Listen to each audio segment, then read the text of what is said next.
solemnly swear that I will support and defend the Constitution of the United States against all enemies, foreign and domestic. That I will bear true faith and allegiance to the same. And that I will obey the orders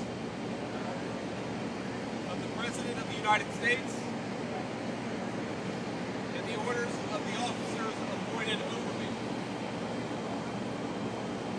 according to regulations and the Uniform Code of Military Justice. So help you God. Congratulations, sailors. I'm proud of you. Alright, so we got some challenge points for you. All four we got to go. There we go. Thank you. There we go. Congratulations. Roger. Thank you.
Shift over to the side.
No more than 5. When I start spinning.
to the horizon, ladies and gentlemen.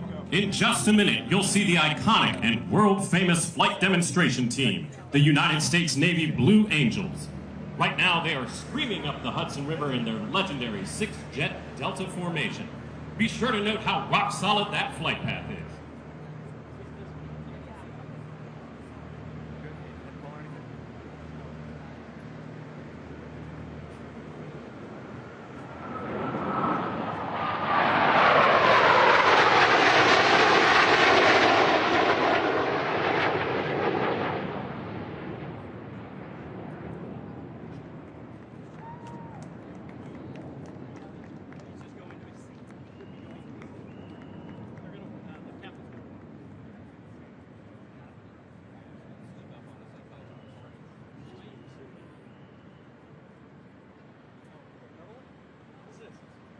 Following closely behind the Blues, we have a massive, roaring wall of sound.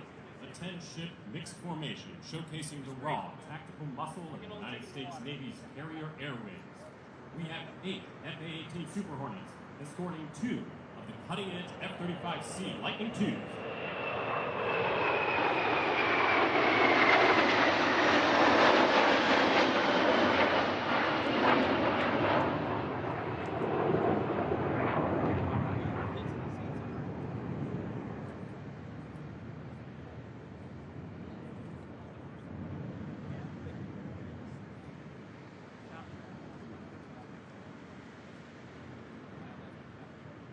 Breaking the tension now with the magnificent splash of color. Look up for the French Air and Space Force's elite aerobatic team, the Patrouille de France. These 9 Alpha jets are red, white, and blue. What a beautiful display of Allied aircraft.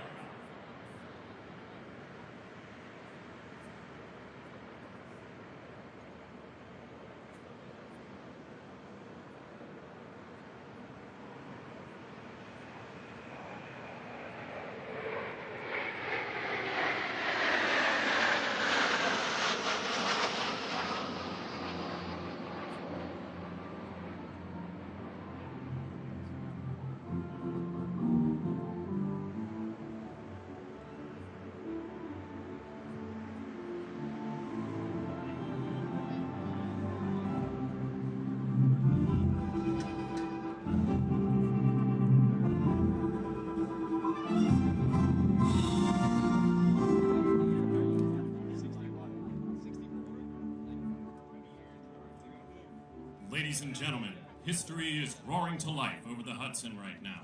Look up to see the breathtaking commemorative Air Force in a stunning formation. Leading the pack are legendary heavy bombers from World War II, the mighty B-29 Super Fortress, escorted by a sleek, snarling P-51 Mustang.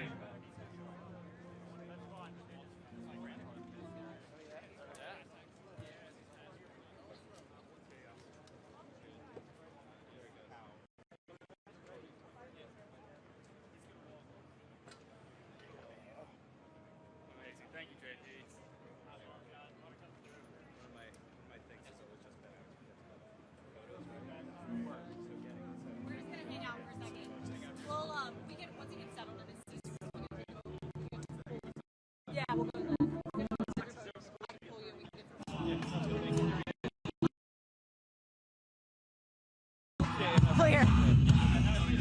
We're gonna put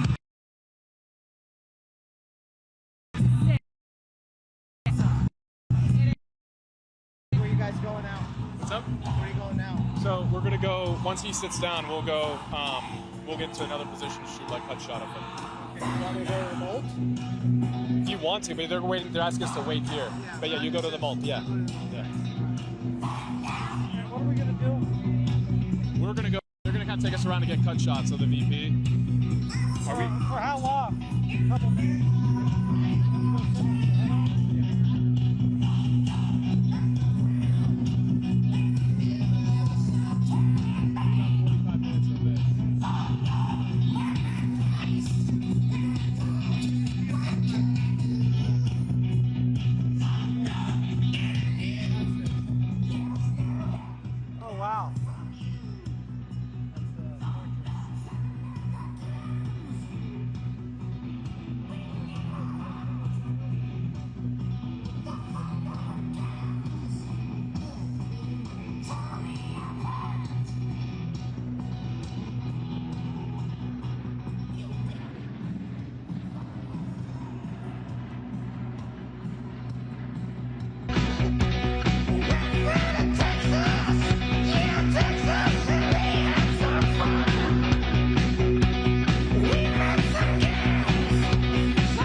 From the deep rumble of the past to the futuristic sound of the present, look to the south as a U.S. Marine Corps MV-22 Osprey approaches the flight line. Watch closely as it crosses the center point. Those massive 38-foot prop rotors can gracefully shift from forward flight mode into a vertical hover. Today, it remains in forward flight as it flies up the Hudson before our eyes.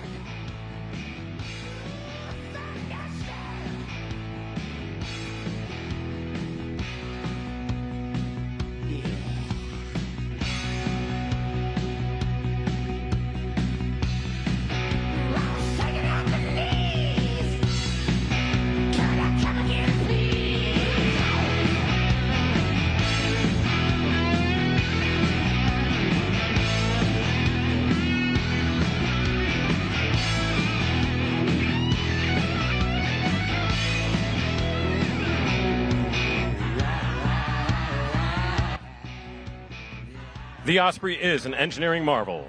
It is the world's first production tilt-rotor aircraft, giving the Marines the high-speed, long-range performance of a turboprop airplane combined with the vertical takeoff capability of a helicopter.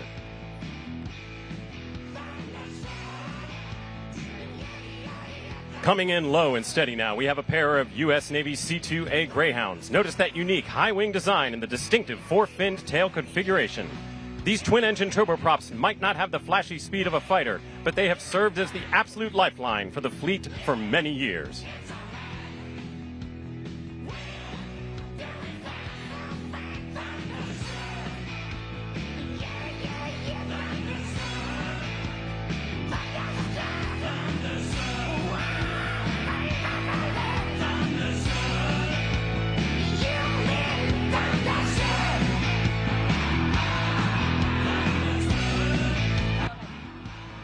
Right on the heels of the Greyhounds, block out the sun for two massive U.S. Marine Corps KC-130J Super Hercules transports.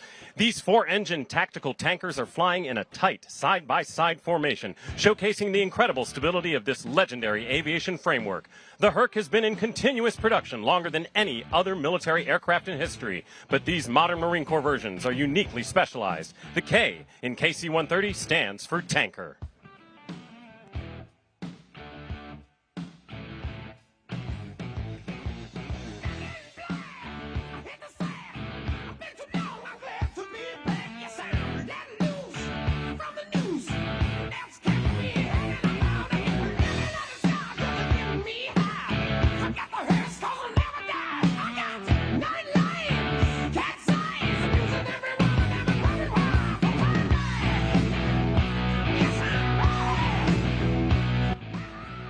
And now for a very special debut. Looking to the south, we have a pair of sleek twin-engine turboprops flying by. These are the brand new U.S. Navy T-54A Marlin IIs, making one of their first major public appearances. This aircraft is the brand new backbone of the Navy's multi-engine training system, based on the commercial Beechcraft King Air 260. The T-54A is actively replacing the venerable T-44 Pegasus, which has been training naval aviators since the late 1970s.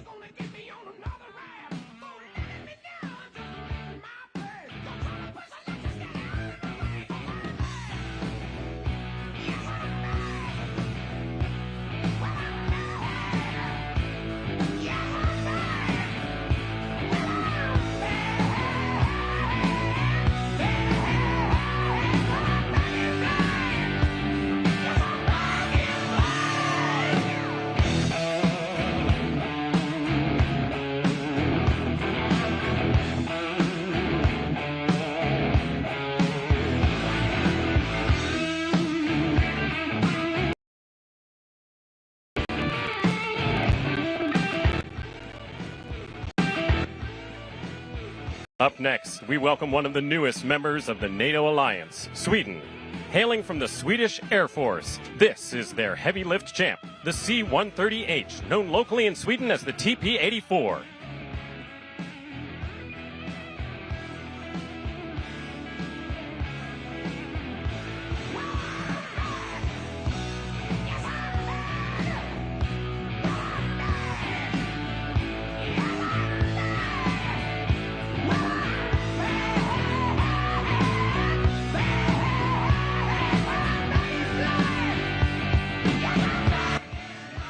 Keep looking south, everyone. If you've ever wondered what absolute structural strength looks like, this is it.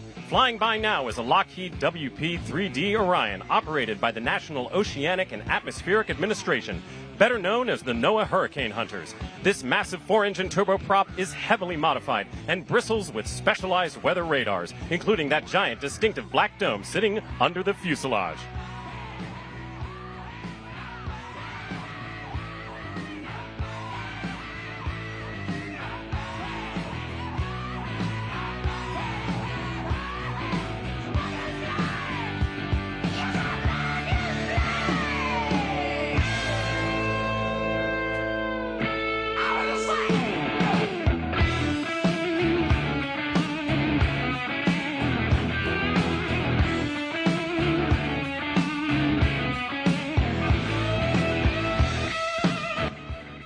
Coming in next, we have a beautiful two-ship formation representing the lifesavers of the U.S. Coast Guard.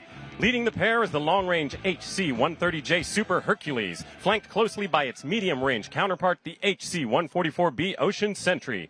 Representing the humanitarian heart of our armed forces, they sport that unmistakable, high-visibility white, orange, and blue paint scheme. These aircraft are a beacon of hope for those in peril at sea.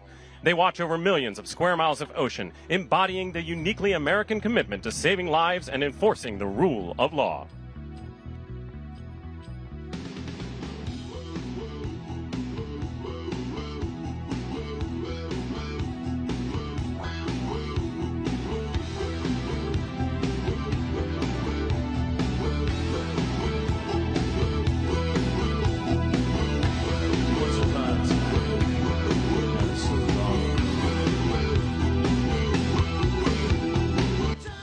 Closing out our heavy transport and rescue block today, the sky is filled with a massive display of Air Force tactical power. Flying overhead in a tight side-by-side pass is a standard C-130J Super Hercules alongside its highly specialized brother, the HC-130J Combat King II.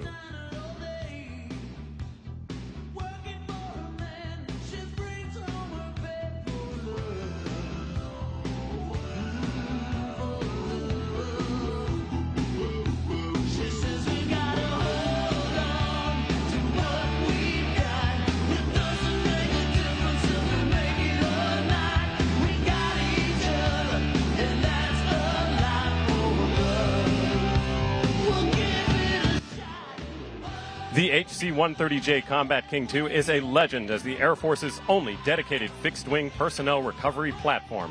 A powerful reminder of the American ethos, no man left behind.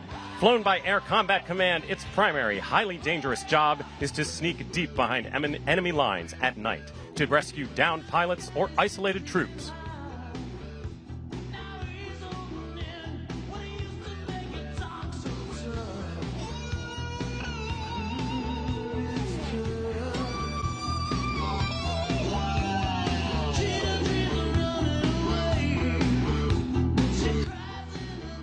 Up next, beating the air into submission is an impressive 5-ship formation of U.S. Navy MH-60R Seahawks, known in the fleet as the Romeo. This helicopter, equipped for its primary mission of anti-submarine hunting, is the undisputed apex predator of the ocean surface.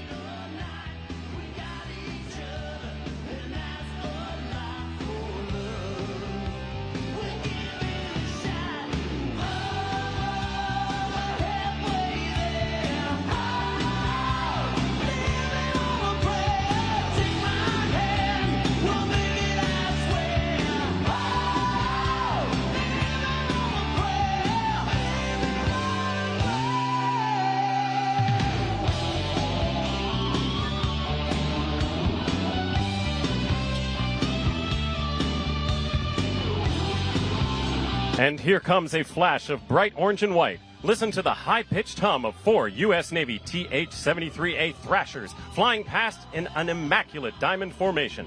This sleek helicopter is the advanced training platform for the next generation of Navy, Marine Corps, and Coast Guard helicopter pilots.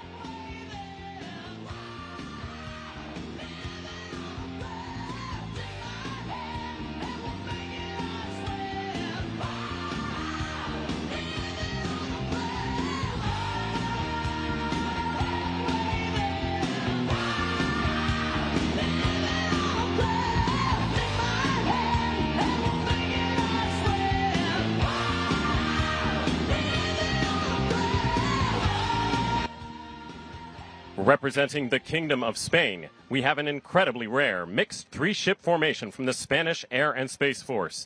Look at this spectacular lineup: 2 nimble H-135 trainers and a rugged H-60.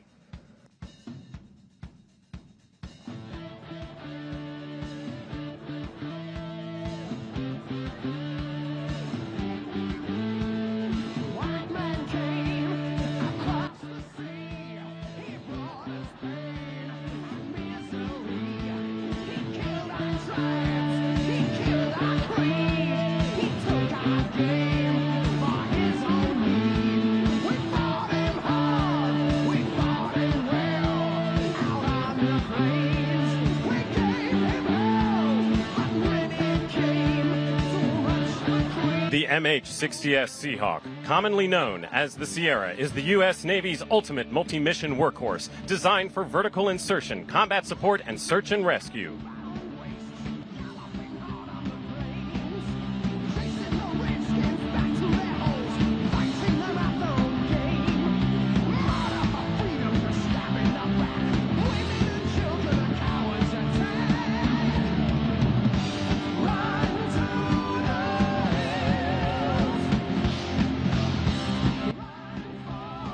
Up next, we have a pair of U.S. Navy CMV-22B Ospreys.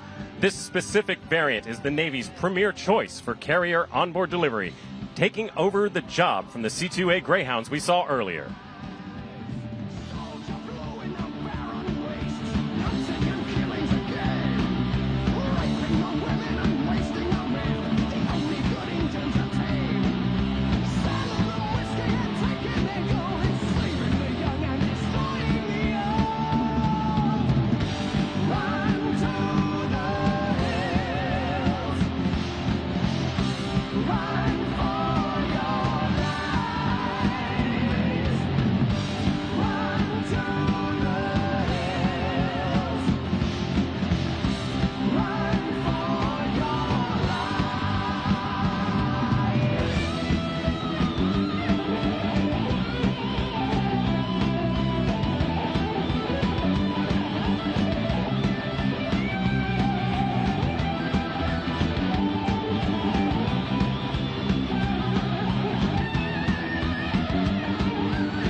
And here comes a magnificent sight. 8 CT-114 Tudors from the Royal Canadian Air Force painting the sky with smoke.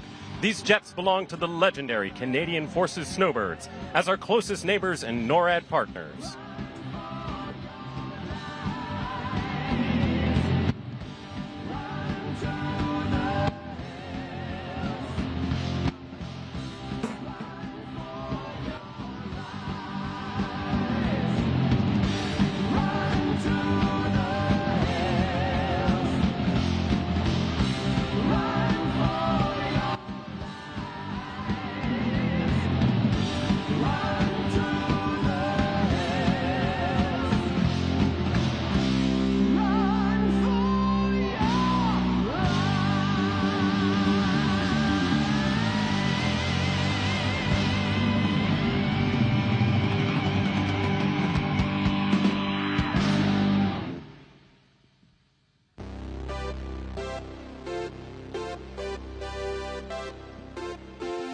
From the deep drone of the Maritime patrols, get ready for a sharp buzz as 4 U.S. Air Force T-6A Texan IIs cut through the airspace in flawless formation.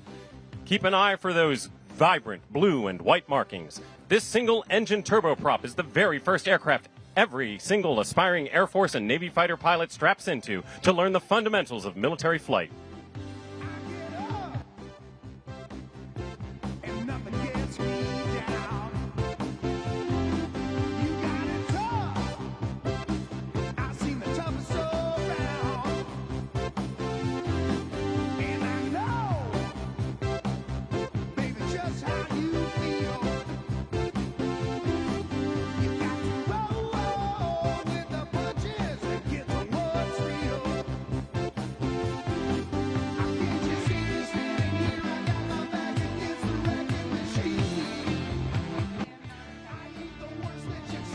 Swooping overhead now is a crisp formation of 4 U.S. Navy T-6 Texan II aircraft. Don't let the propellers fool you. This turboprop powerhouse is where every single Navy and Marine Corps pilot begins their journey to earning their wings of gold.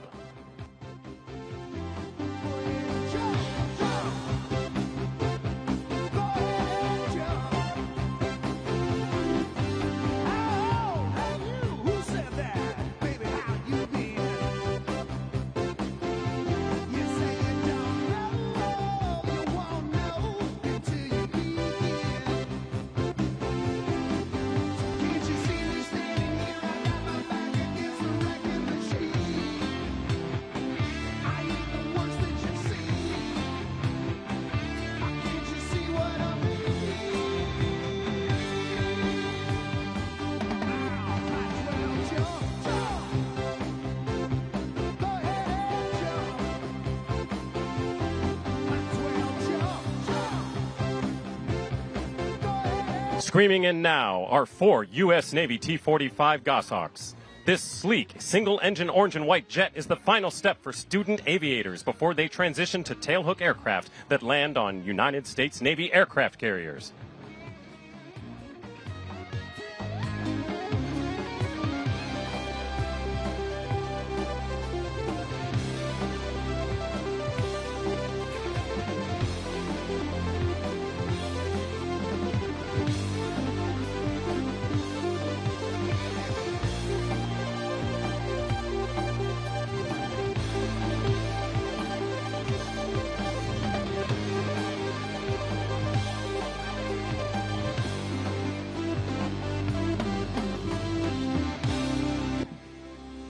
The E-2D Advanced Hawkeye is the U.S. Navy's premier airborne early warning and battle management platform. Featuring a state-of-the-art AQ1N active electronically scanned array radar, this digital quarterback provides 360-degree long-range radar surveillance, tracks hundreds of air and surface targets simultaneously, and coordinates complex strike warfare deep into hostile territory.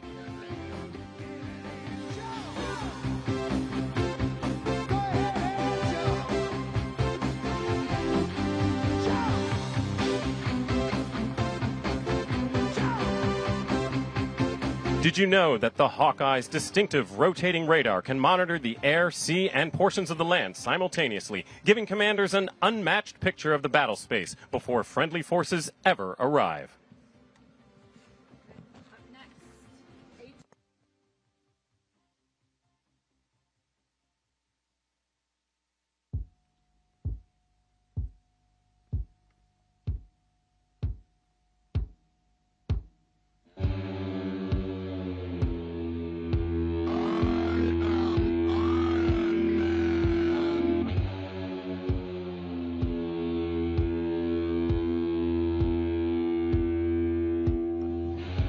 Bringing a thunderous rumble to the skies now is a roaring four-ship formation of U.S. Air Force A-10 Thunderbolt IIs, affectionately known as the Warthog.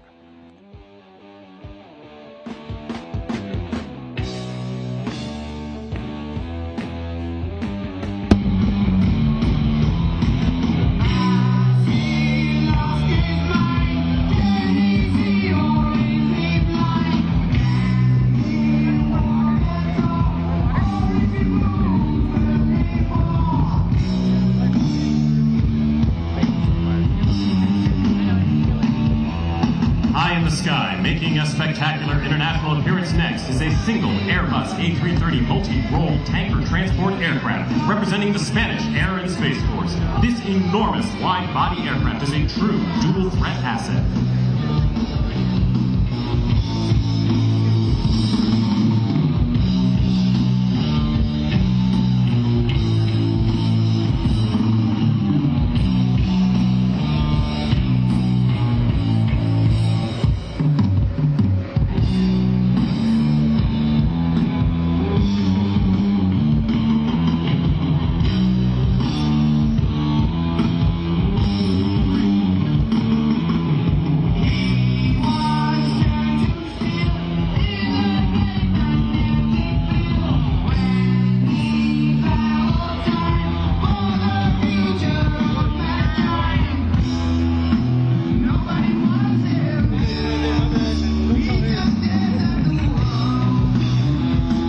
Next, looming large, is a solo U.S. Air Force C-17 Globemaster III, showing off its jaw-dropping profile. This aircraft is the modern arsenal of democracy, capable of delivering hope in the form of humanitarian aid, or formidable power in the form of combat troops to any corner of the earth in a matter of hours.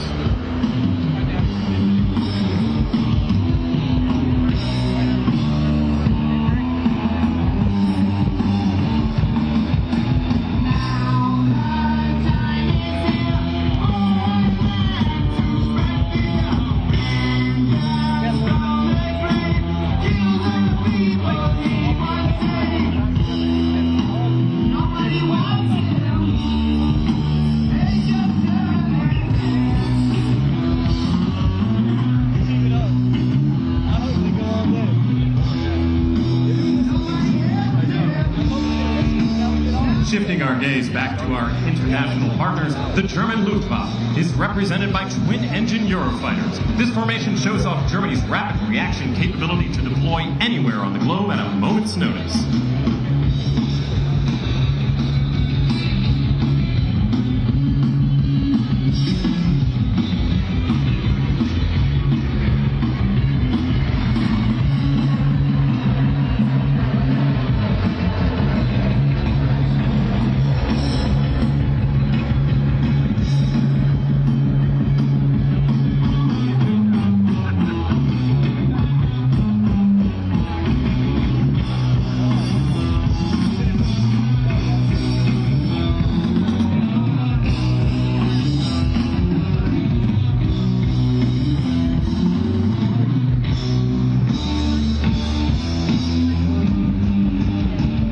Sweeping over the Hudson next is a tight four-ship formation of U.S. Navy P-8A Poseidons. At first glance, you might think you are looking at standard commercial passenger airliners, and you wouldn't be entirely wrong. The P-8A is a heavily modified from the ubiquitous Boeing 737 airframe. But don't let the corporate look fool you. This is the Navy's ultimate state-of-the-art submarine hunter.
Block out the sun, folks, because approaching from the south is the ultimate display of American strategic air power. A historic three-generation heavy bomber triad flying together. Leading the formation is the unmistakable bat-like shadow of the B-2 Spirit stealth bomber. Right on his wing is the sleek, supersonic B-1B Lancer, and anchoring the trio is the towering Titan itself, the B-52 Stratofortress.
demonstrations of the United States Marine Corps, featuring 2 UH-1Y Venom utility helicopters and 2 sleek AH-1Z Viper attack helicopters, known to Marines as the Huey and Cobra. This dynamic duo is the ultimate tag team of the Marine Air Ground Task Force. This is how legends are made.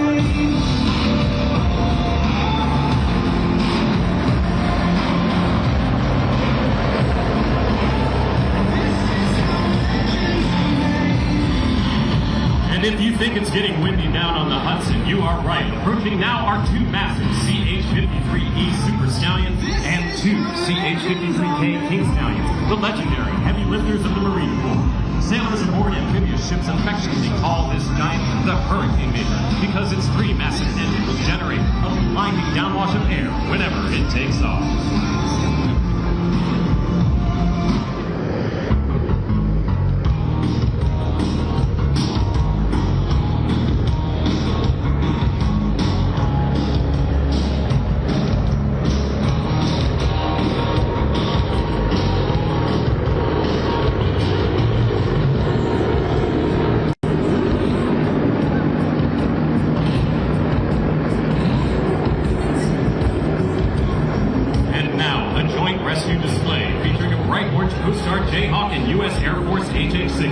This is a beautiful showcase of inter-service unity. Whether responding to combat scenarios or devastating hurricanes, these crews share a common DNA of selflessness and bravery, always ready to extend a helping hand from the sky.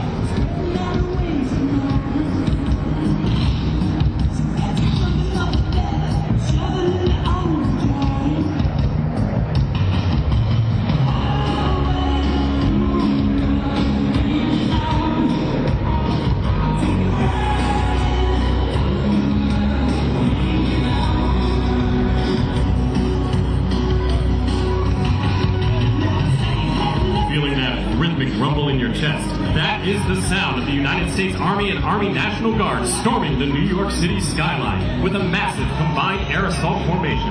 Leading the charge is the double-rotor CH-47 Chinook heavy lifter, flanked by lethal AH-64 Apache attack helicopters and many iconic UH-60 Black Hawk utility transports.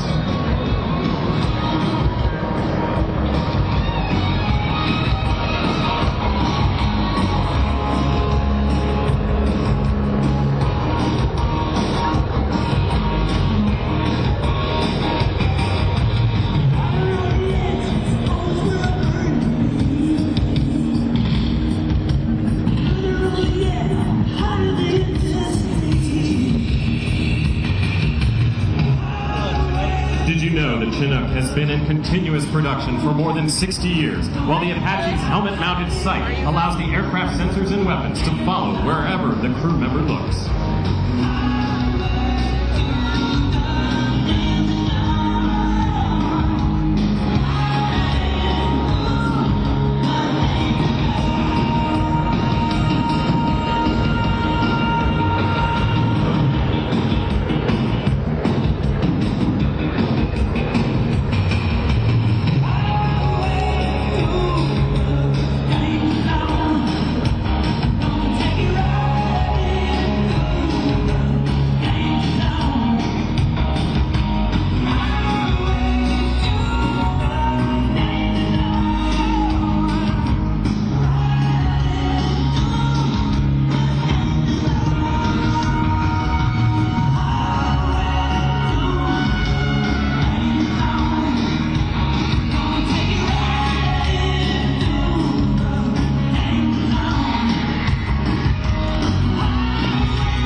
Keep looking south as a striking streak of black and gold arrives. The prestigious Al Fursan aerobatic display team representing the United Arab Emirates Air Force.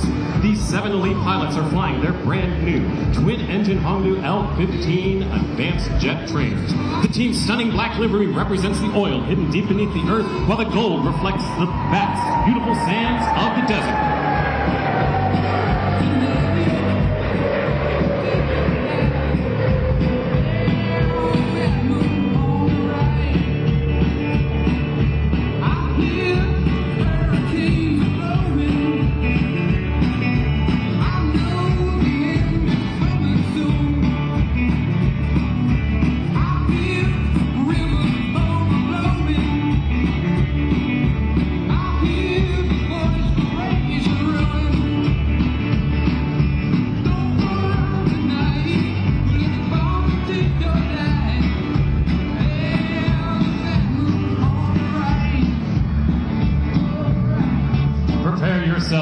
deafening wall of sound as the United States Air Force commands the sky with an incredible 9-ship attack by 4 iconic F-16 Fighting Falcons. This is the Fighting Falcons. This is the ultimate showcase of American air superiority.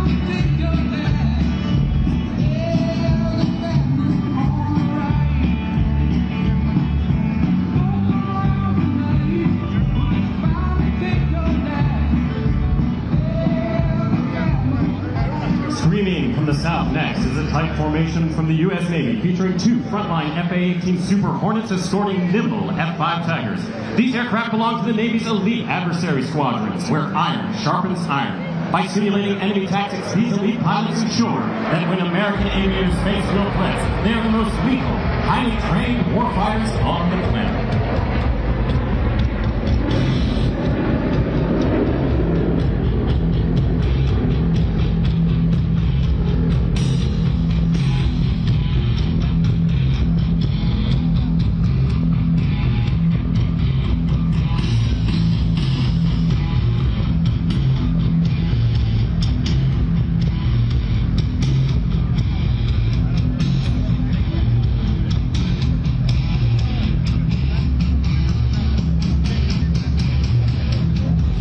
Rocketing in next is a beautifully crisp formation of F-35A Lightning IIs from our steadfast NATO allies, the Royal Netherlands Air Force. The Dutch were one of the primary international partners involved in designing this revolutionary 5th-generation stealth fighter from day one.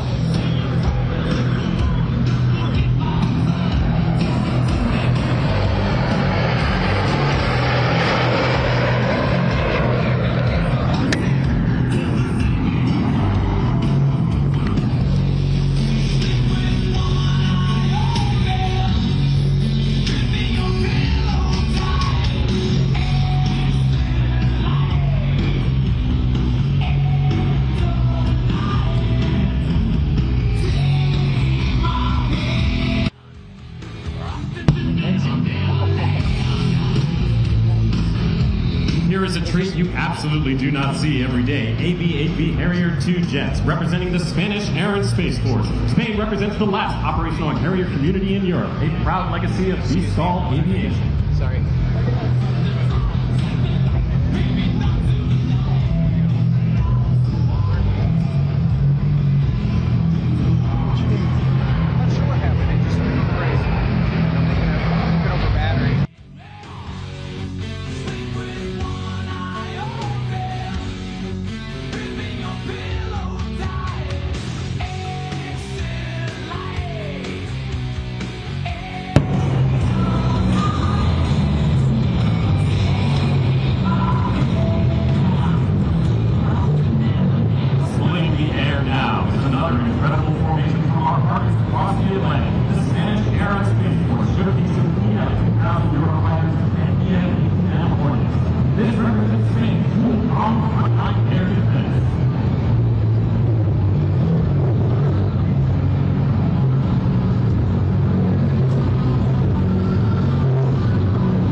rumble returning as the U.S. Marine Corps sweeps in with a formation of F-35B Lightning IIs and legacy F/A-18C Hornets.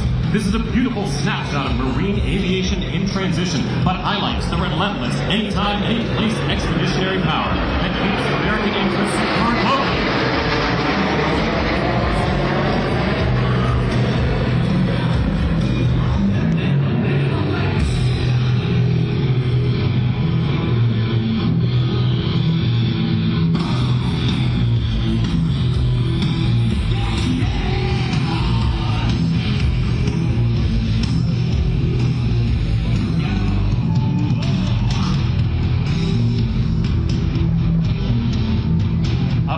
Three F-35 Lightning IIs. Did you know that Italy operates both the conventional, giving it flexibility from both land bases and aircraft capable ships?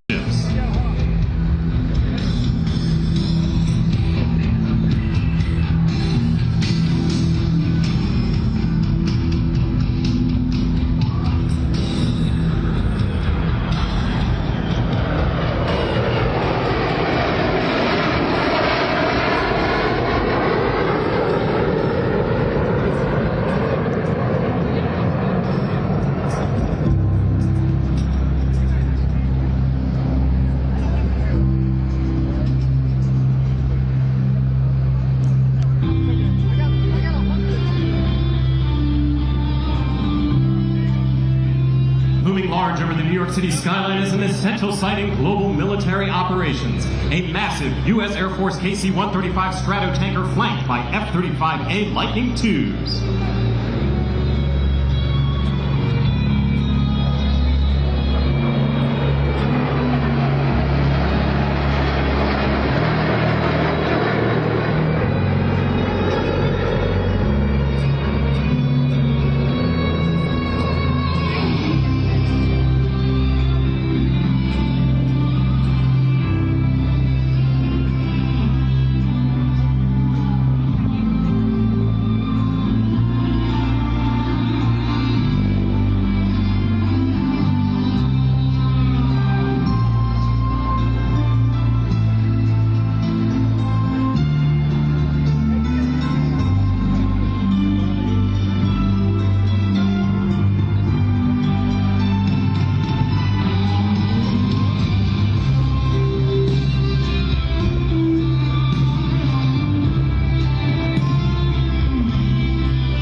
Air Force T-38 Talon, which has shaped generations of American aviators. For decades, it has trained fighter pilots, bomber pilots, test pilots, and astronauts in the skills needed for high-speed, high-performance flight.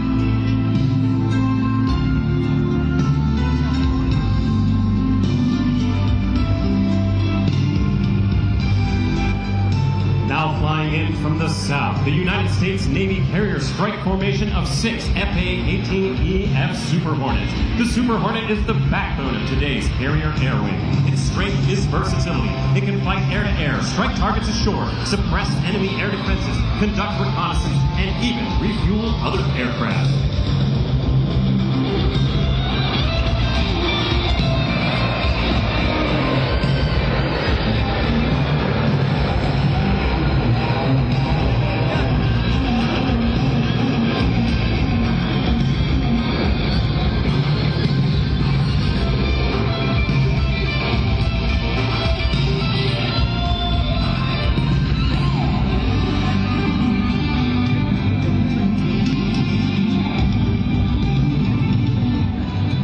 Closing out our aerial review today with unparalleled British flair, look up for BAE Hawk T1s from the United Kingdom's Royal Air Force, the world-famous red arrows. Watch as they fill the sky, trailing a magnificent patriotic plume of red, white, and blue smoke right across the city's skyline. What a spectacular, vibrant exclamation point to end our review.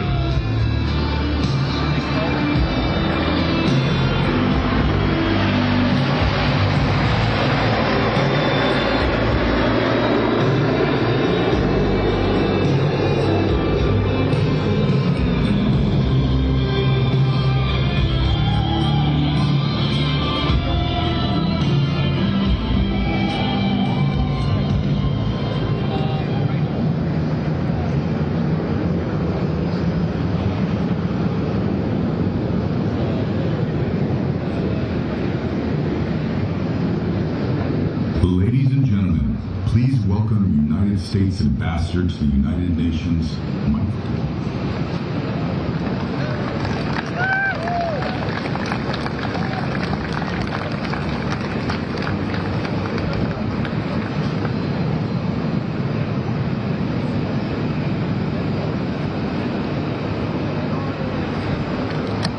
Hello, everyone. Great to be with you. And I just wanted to take a minute to talk to you about how incredible this day is and where we're sitting right now. To put it in perspective, for all of human history, thousands of years, we, people, got our rights from kings, queens, emperors, czars. That's how incredible 50 years ago our founding fathers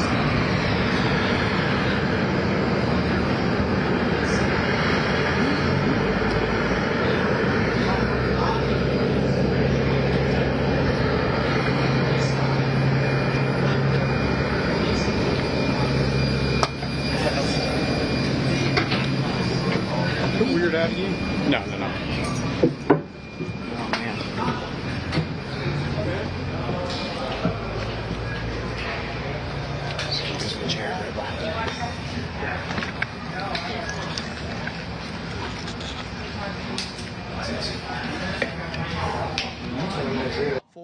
They always have to be defended. Now, as a diplomat, under a president for peace, under a vice president for peace, I can tell you what, they do all they can to make sure we're using words, not bullets.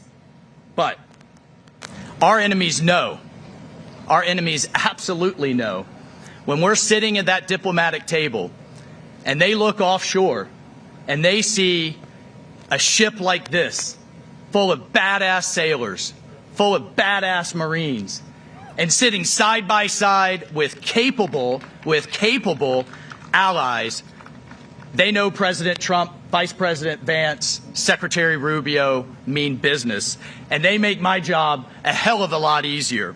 So, as an Army guy, I stand here today proud to say, go Navy, and happy birthday, America. Thank you, and I salute you. God bless you.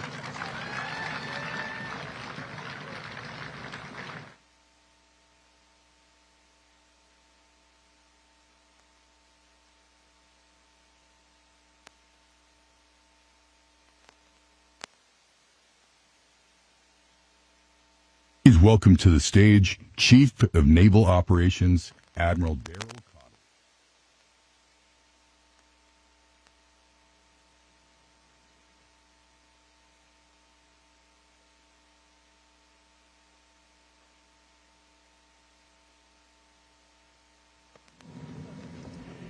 Good morning, everyone.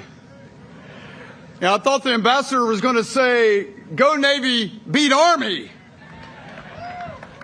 Vice President Vance, Acting Secretary of the Navy, Cal, distinguished foreign heads of Navy, senior leaders, sailors, Marine, Coast Guardmen, honored guests, and friends, it's my pleasure to say welcome aboard USS Kearsarge. Vice President Vance, thank you for being with us here today.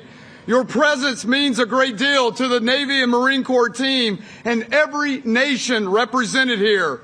There's no better place to celebrate the enduring value and freedom than on board a United States warship, surrounded by the ships and sailors of nations committed to preserving peace and security at sea. Acting Secretary Cal, thank you, sir, for being here and serving as the reviewing official for today, and for bringing together this extraordinary gathering of ships, crews, and maritime leaders to honor 250 years of American independence. I also want to thank Captain Goshinsky and the crew of the Kearsarge. Great warships don't simply arrive ready. They are made ready through disciplined crews, careful planning, and countless hours of hard work. Today's ceremony is a reflection of that professionalism and the pride of our sailors and Marines take in and representing our nation. So to the Kearsarge team, bravo Zulu. I also want to thank every unit involved in making this event possible. Your professionalism helped make this celebration worthy of the moment. We gather aboard an American warship to celebrate the 250th anniversary of the independence of the United States of America. 250 years ago, our nation declared that liberty was worth defending. From the very beginning, that defense depended on command of the sea. Our first Navy was created not simply to fight battles, but to protect our commerce, strengthen our alliances, and secure the freedom upon which our young republic depended. That story continues today. The International Naval Review is more than a ceremony. It's a display of maritime strength, shared purpose, and international friendship. It demonstrates that like-minded maritime nations continue to sail together in defense of our shared interests and shared values. We train together, we operate together, and if called upon, we are prepared to fight together. Our interoperability is built through years of shared operations, mutual trust, and professional respect. To every participating nation, thank you. Looking across the waterfront today, we see far more than a collection of ships. We see generations of maritime tradition, enduring partnerships, and the collective resolve of nations committed to preserving peace through strength. Your ships, your crews, and your presence remind us that maritime security is shared security. No nation can protect the sea alone. Together, through trust, interoperability, and shared resolve, we preserve the freedom of the seas, deter aggression, and help ensure stability for generations to come. God bless our nation, the United States Navy, and the sailors and families that serve. Happy birthday, USA!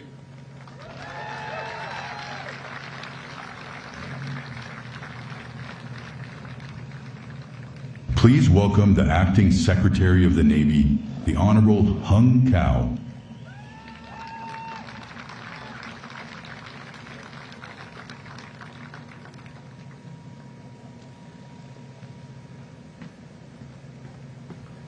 Good morning, everyone. Happy birthday, America. Mr. Vice President, sir, welcome back to your Navy Marine Corps family. Today, we're marking two massive milestones. First, we're celebrating the birth of the United States and its sacred ideals of liberty, freedom, and self-government.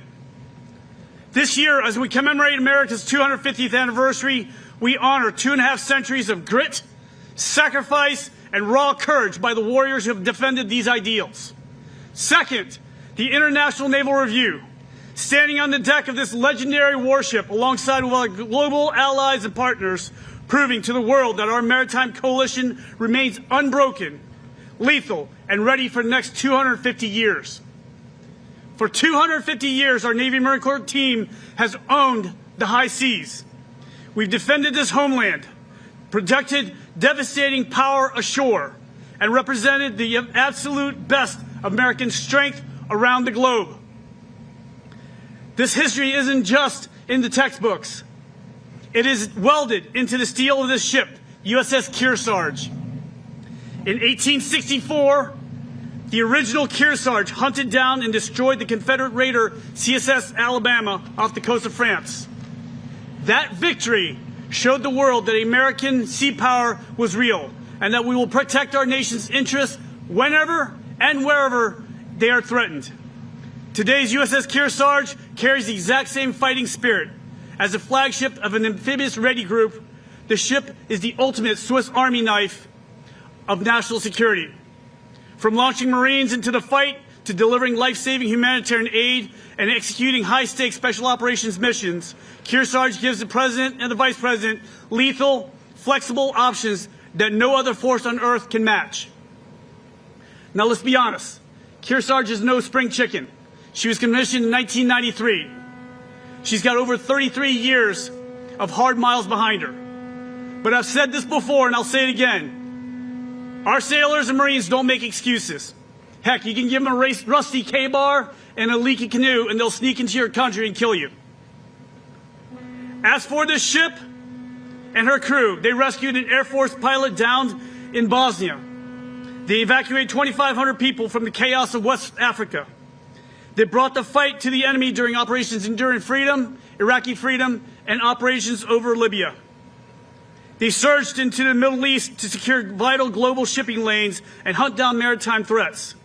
They delivered life-saving disaster relief in the Caribbean and Latin America, stepping it up during Hurricanes Irma and Maria when they devastated the region. And recently, they pushed deep into the high north and Baltic Sea, operating side by side with our allies and partners to remind our adversaries we represent maritime dominance wherever we sail. For 3 decades, Kearsarge sailed the world to reassure allies and remind our enemies, if diplomacy fails, we have a very big stick. American sea power is measured by our readiness to fight and our absolute commitment to serve. The International Naval Review isn't just about looking to the past, it's a call to action.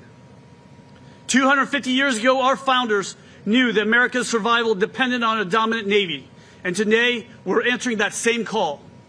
That is the drive behind President Trump's Golden Fleet, our blueprint to build the dominant naval force that will carry America to the next 250 years. We're going to build ships. We're going to expand our fleet, rebuild our shipyards, inject strength into our industrial base, and dominate the technology of tomorrow. But most importantly, we're going to recruit, train, and retain the hard-charging sailors and Marines that are a true backbone of our maritime dominance. Every single watch, every single deployment, every single mission protects our economy, defends our allies, and preserves the freedom of the seas. The Golden Fleet of today is like Teddy Roosevelt's Great White Fleet before her. It is our promise to the next generation that America will continue to lead, continue to deter, and continue to preserve peace through strength. I have no doubt that when this country turns 500 years old, we will owe it under the protection of the lethal Navy Marine Corps team that we're building today. That is our promise. To our sailors and Marines, I'm never above you, I'm never below you, I'm always beside you. Semper Fi and Hoo-yah. Now, it is my distinct honor to introduce a leader who has fought tirelessly for our service members, our veterans, and our families. A brother in arms who once wore the uniform of the United States Marine. Ladies and gentlemen, please join me in welcoming the 50th Vice President of the United States, the Honorable J.D. Vance.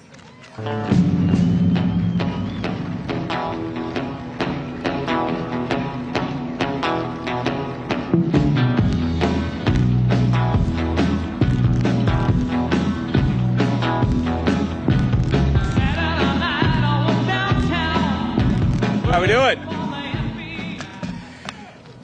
Hoorah! Semper Fi! And happy birthday to all the sailors and the Marines and all the service members of this incredible ship. Please, please, ladies and gentlemen, take a seat.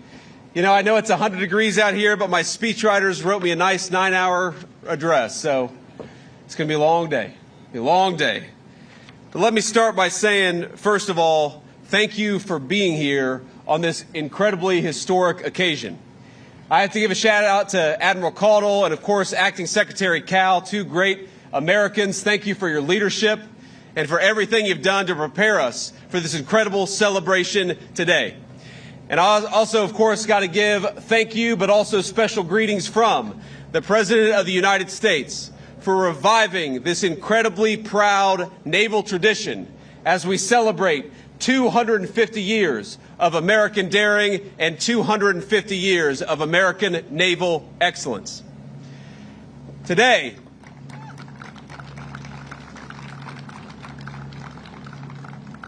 we celebrate 250 years of America facing the future without fear. We celebrate 250 years of proving what a free people can achieve by the providence of our almighty Creator. I want to welcome the incredible sailors who are with us today, all the Marines, the Coasties, and countless others from all of our forces who serve our nation and do so proudly. And I especially want to thank and welcome our wounded warriors and Gold Star families, many of New York's finest police officers and bravest firefighters, and of course we have a number of local leaders from across this tri-state area. I'm honored to welcome the dozens of Navy chiefs and other guests from other countries around the world who represent the vessels joining us in today's review. And to the Americans who are watching back home, we have over 50 countries from all over the world who chose to send fighters or naval vessels here to honor our country. And we say from the bottom of our hearts, we are grateful for our friends, grateful for our allies on this special anniversary. It is a very American thing to ring in 250 years of American history by parading our naval and Air Force might for the world to see. But I can't help but consider that 250 years ago, the waters of New York Harbor looked very, very different. While the Continental Congress met in Philadelphia to ratify the Declaration of Independence, General Washington was right here in Manhattan, peering out on this beautiful land and beautiful sea. His attention was fixed on the horizon, watching for sails of the most powerful navy on earth. 1 week before, the British had begun landing troops on Staten Island, and they had landed 32,000 in just over 6 weeks. One colonist still in the city recounted it seemed as if all of London was afloat and heading to the new nation. War was coming, and everyone knew it. By July of 1776, 80% of New York's population had emptied out in anticipation of the coming violence. And that brings us back to our great General Washington. He knew the battles to come would be bruising and would demand much of his men. But they needed to know, through hot summers and cold winters, exactly what they were being asked to fight for. And so, just a few days after the Declaration of Independence was signed, George Washington read aloud the words of the incredible Declaration. We hold these truths to be self-evident, that all men are created equal, that they are endowed by their Creator with certain unalienable rights, and that among these rights are life, liberty, and the pursuit of happiness. Even today, 250 years to the day later, these words command a tremendous power over us as Americans. For 250 years, they have stirred our hearts, and they've reminded us of who we are as a people. But to Washington's soldiers, to the people to whom they were first read, think about this, they were entirely new. What has become standard American parlance, they had never heard those words before. And I think it's something striking to reflect on, that in 2026, the Declaration was written with the assumption that its audience would immediately grasp its words. Though they had never heard it, they would know exactly what it meant. It wasn't written for historians. It wasn't written for academics. It wasn't written for the generations to come. It was written for the people of this fledgling country. It was written for the soldiers who would fight to turn those words into a new system of government.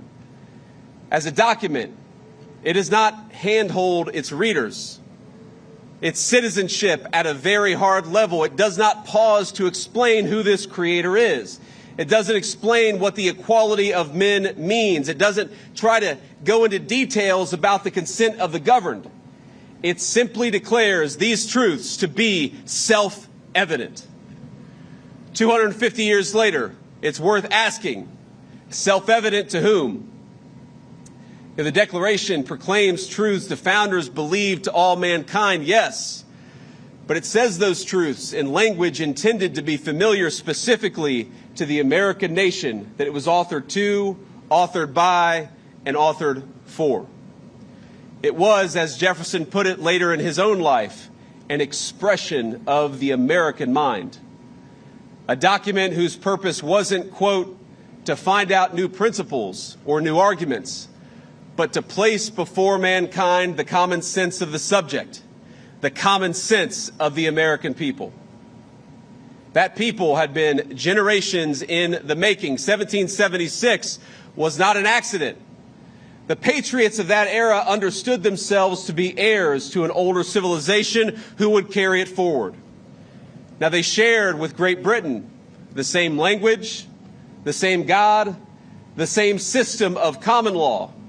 They even read many of the same books and observed many of the same customs. They shared the same understanding of justice and public life. George Washington's boyhood offers a small but revealing example. When he was 13 years old, he copied down more than 100 entries from a tiny little book called The Rules of Civility and Decent Behavior. It was not an American work, but it was first published in London more than a century before George Washington was born. Yet the America that formed Washington demanded qualities that no book, no manual could teach. Before General Washington commanded an army, he spent his 20s surveying America's wild interior, saving up money, learning self-reliance on a continent that rewarded initiative more than pedigree. It didn't care if you were a nobleman, it cared what you could do. Now, our society at the time reinforced the habits Washington learned in the wilderness. Frontier life rewarded resourcefulness, while America's colonial assemblies taught citizens to govern their own affairs. It taught citizens to be self-governing human beings.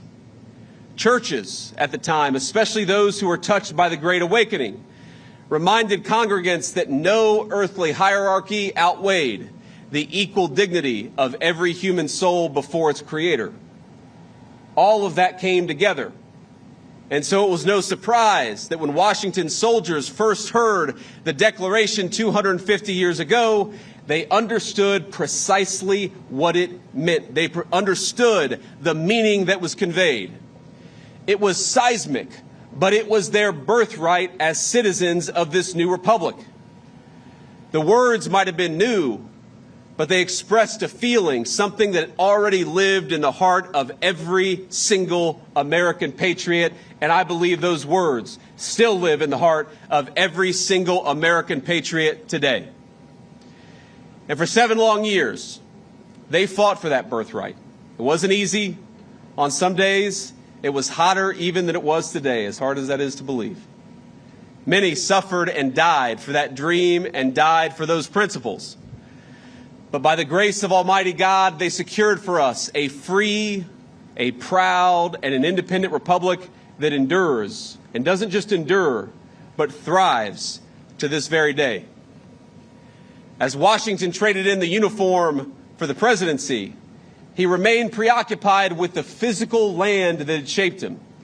He imagined wagons crossing mountains, paths out of the Alleghenies and the Appalachians, and canals connecting the Potomac and the Ohio River to its western valleys. Our first president would not live long enough to see that vision of a continent connected. He would not live to see it to completion. But the rivers he surveyed in his youth carried on westward without him. They carried settlers and new riches and cities waiting to be built. And eventually, they carried a 13-year-old boy by the name of James Buchanan Eads. In the fall of 1833, Eads and his family, like many Americans, moved west to the nation's growing frontier, the land of opportunity, And as their steamboat approached St. Louis, its boiler exploded, throwing him into the turbulent waters of the Mississippi. The family lost everything, every earthly possession, and the river nearly killed young Eads. From that moment on, he vowed not to be a slave to that mighty river, but to make it his own. He received no formal education, but to support his family, he sold apples on the St. Louis riverfront, captivated by the bustle and frontier of boomtown St. Louis. At 16, he took a job on the water, and not long after, he conceived of an idea that most engineers at the time, they thought it was crazy. They thought it was insane. You know, sunken ships and other treasures lay scattered along the bottom of the Mississippi. No business in the world existed to salvage them, to take that buried treasure on the bottom of the mighty Mississippi and bring it to work for people. Unlike the more peaceful streams out east, the river's strong currents and turbid waters, most insisted that ordinary diving in the mighty Mississippi was impossible. You could not do what Eads proposed that we do. But he disagreed. And so he did what every American does when they're told they can't do something. He went out and did it anyway, and he did it himself. He bought a 40-gallon whiskey barrel, fixed it to a diving bell, and climbed in, and down he went all by himself. The riverbed was pitch black, the current pulling his feet every which way. Sand swirled around him like a dense snowstorm, he later recalled. But he located his target, a large hunk of lead, tied on the cable, and came back to the surface. Eads went on to become one of the nation's greatest civil engineers. He built the very first bridge spanning the Mississippi River south of its confluence with the Missouri. An impressive feat for a man who'd never built a bridge before. The people who told him, you can't build the most difficult bridge because you've never built a bridge before, he said, yes, I can, because I'm an American and I'm going to do it myself. It was the first on the planet, that bridge, to be made of steel. And residents of St. Louis still use that bridge to this very day, nearly 200 years later. That is American ingenuity and American greatness. At the river's mouth in Louisiana, Eads raised jetties that helped calm its violent flooding to prevent the buildup of silt. And by doing so, he transformed New Orleans from the 9th largest port in the United States to the 2nd most powerful port in the world, rivaling only the city that stands behind us. But Eads had already faced a still greater test, because as the Civil War broke out, the government summoned him to Washington for his help building the ironclads which the United States Navy would seize the Mississippi with. It was no matter that Eads had never built a gunboat in his life. He had never built a gunboat ever. Instead, he completed 700 of them in 100 days. It's unbelievable. The river ships that Eads built were so strong that the Navy deployed them into the ocean to secure the Gulf. They served their purpose. They defended the Mississippi, and in doing so, they helped preserve our Union. And so it kept growing. And of course, the American frontier made way to farms and factories stretching further and further west. River towns became great cities. Railroads reached the Pacific. Steel mills rose where once wilderness had stood. The American mind widened, and the Republican whose independence Washington won, that James Eads had helped sew together, grew into the most powerful industrial powerhouse in the history of humanity. For other nations, growing industry brought dispossession before it did prosperity. In the old world, the one our ancestors had left behind, the Industrial Revolution threw society into chaos. And into that chaos rushed vacuums and ideologies that answered the dignity of man with labor camps and killing fields. Where the old world led to communism and fascism, the Americans recognized that at root, They were a denial of everything that Washington and Jefferson had read to his men 250 years ago. The free world needed to win, but in order for the free world to beat communism and fascism, it had to outproduce them. And as in every conflict before, America looked to her sailors for help, and to the builders who made sure those sailors had the very best ships to sail on. Among them was a man that we know as Henry Kaiser. Like Eads, Kaiser had grown up with very little. The son of German immigrants, he dropped out of school at 13 to work the stockroom at a dry goods store in Utica, making $1.50 a week and commuting 4 miles each way on foot. Eventually, he moved to Spokane for better job opportunities, setting his sights on starting his own company. Now, he walked into a bank with no business, no workforce, and no history, just a single proposed contract and what the banker would later describe as sheer audacity. He walked out with a $25,000 loan. And with his workers, he erected the Hoover Dam and hundreds of miles of highway across the West. Everywhere he went, he organized ordinary Americans to build extraordinary things. And everywhere he went, he believed their welfare and the welfare of the enterprise that he was building went hand in hand. Kaiser pioneered health coverage at his construction sites. That's why we know the name of Kaiser, because he understood that men working in dangerous conditions, they deserve to see a doctor. He saw his workers as partners, and he walked the walk long before it was fashionable to do so. Where some say that America's story is one of the dispossessed struggling against the powerful, Kaiser shows that America's greatness is built by cooperation between all of our citizens from every single walk of American life.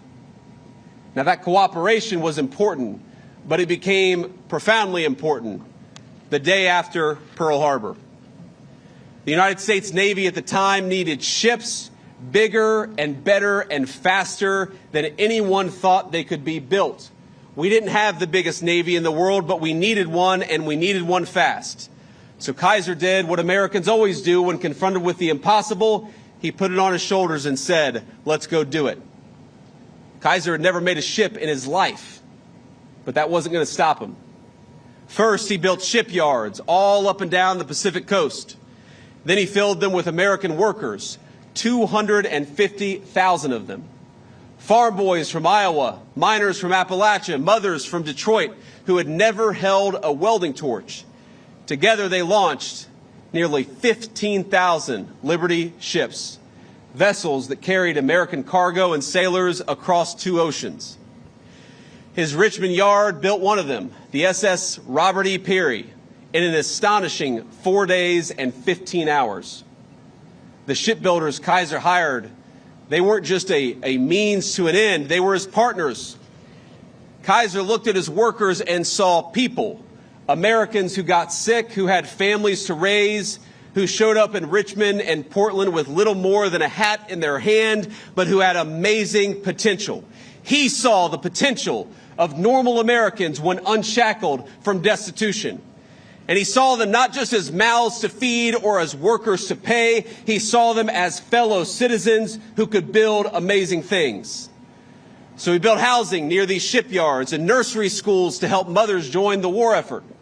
He extended the health plan he had started at his dams to every worker in every yard, opening it to the public after the U.S. won World War II. And though separated by generations, I tell the story of these 3 men because Kaiser and Eads and Washington, they were exactly the kind of men that Jefferson wrote the Declaration of Independence for. Kaiser was an American.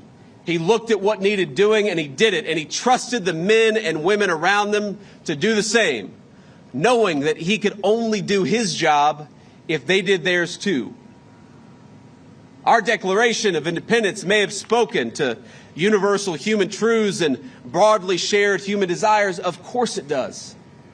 But it was a document written by and for a particular kind of people, the American people. From General Washington to James Buchanan Eads, from Henry Kaiser, one of America's great shipbuilders, to the sailors standing here today. And by the way, what you folks watching at home on TV may not realize is that everything that you saw, everything that you see today was destroyed last night in a storm, but these great sailors rebuilt it in 12 hours so that you all could be here, so that we could have this amazing procession, and so we could celebrate our 250th birthday in style.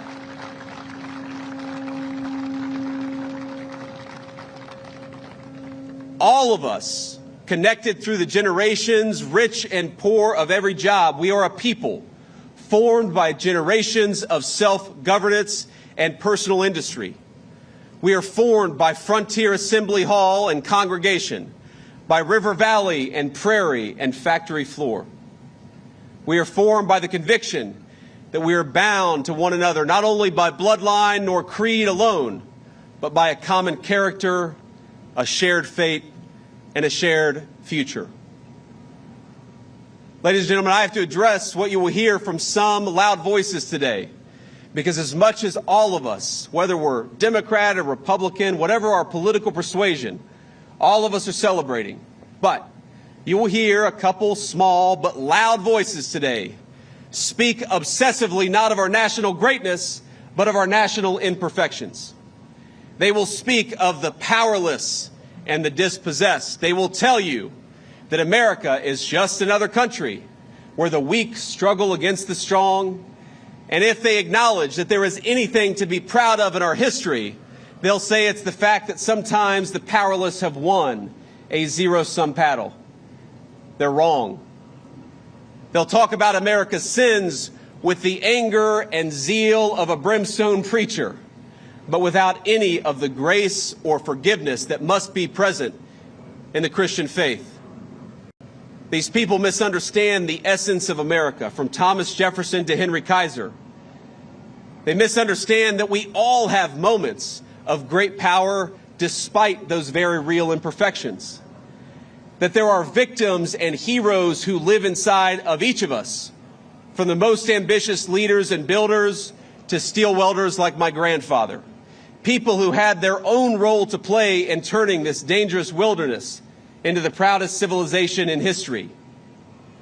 So what I'd ask you to do, my fellow Americans, on our 250th birthday, is to reject the two-dimensional view of your fellow citizens and reject the two-dimensional view of your country. Reject that America is a place for zero-sum thinking, because it is not. Our history is one of people carving a great civilization out of the wilderness. Reject the view of your nation that sees only its sins, but not its grace and its greatness. Everything that we have done as a country, we have done together. Not as citizens divided against each other, but as a common people working towards a common future. When we won our independence, we were led by General Washington to liberty and greatness, but marching ahead of him were thousands of boys from all over the new nation who gave Washington's military genius its foundation and its firepower. When we saved the world in World War II from tyranny in the 20th century, of course we needed great military leadership and tactical genius from our generals, but we also needed Rosie the Riveter, Iowa farm girls who built the machinery of war, and the sweethearts they sent to a world away to storm the beaches at Normandy. When we went to the moon, of course our great astronauts flew the rockets and our great men of science and engineering built them. But there were clerks and janitors and welders like my grandfather who each played their distinctive American part. All of us have a part. All of us had our part. Our role to play in creating 250 years of a proud American story. And all of us will need to do our part to create the next 250 years of American greatness.